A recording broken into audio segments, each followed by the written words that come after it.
Nagmahal ka na din. Di ba kahit anong talino mo, kahit anong tanga mo, sadyang tanga ka talaga pagdating sa pag-ibig. No? Ngayon lang ako nag-open sa hindi ko talaga kilalang tao. O kaya parang hindi naman ako para kaawaan ng ibang tao. Parang gusto ko lang ilabas kung ano yung nararamdaman ko. Ay, siya ko. Parang wala talaga. So, totoo talaga ako magmahal kasi may mga pagkakataon na hindi talaga ako kumakain. Tapos hindi talaga ako nakakatulog. Tapos nagtutunan buha ko at tapos pero natutuwa naman ako kasi parang ang dami kong natutunan. Ang dami kong natutunan sa mga hindi ko naman akalain na hindi ko alam kung pagkakamali ba o sadyang naging tanga ka lang dahil nagmahal ka lang. Naranasan mo na yun natin. Maraming beses na. Yung talaga ba? So, ilang years kayo? Nagmahal ka na din.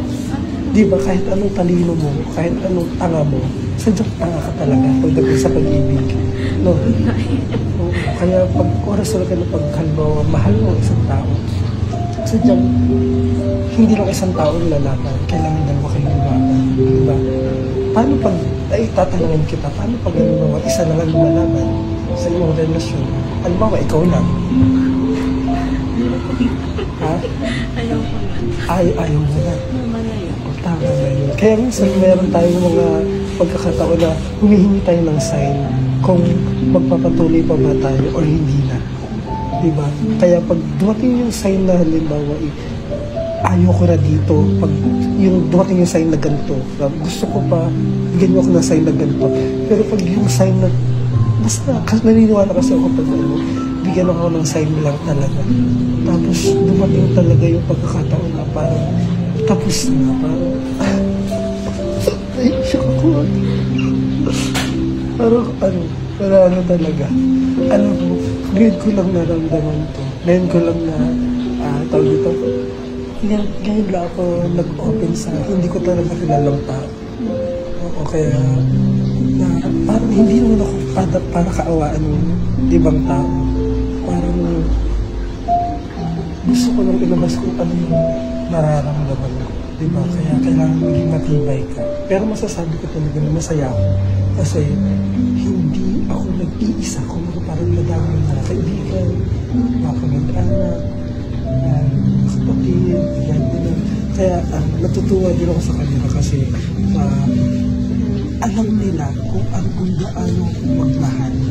Alam nila kung hanggang saan din ang pagmamahal na may bibigay ko.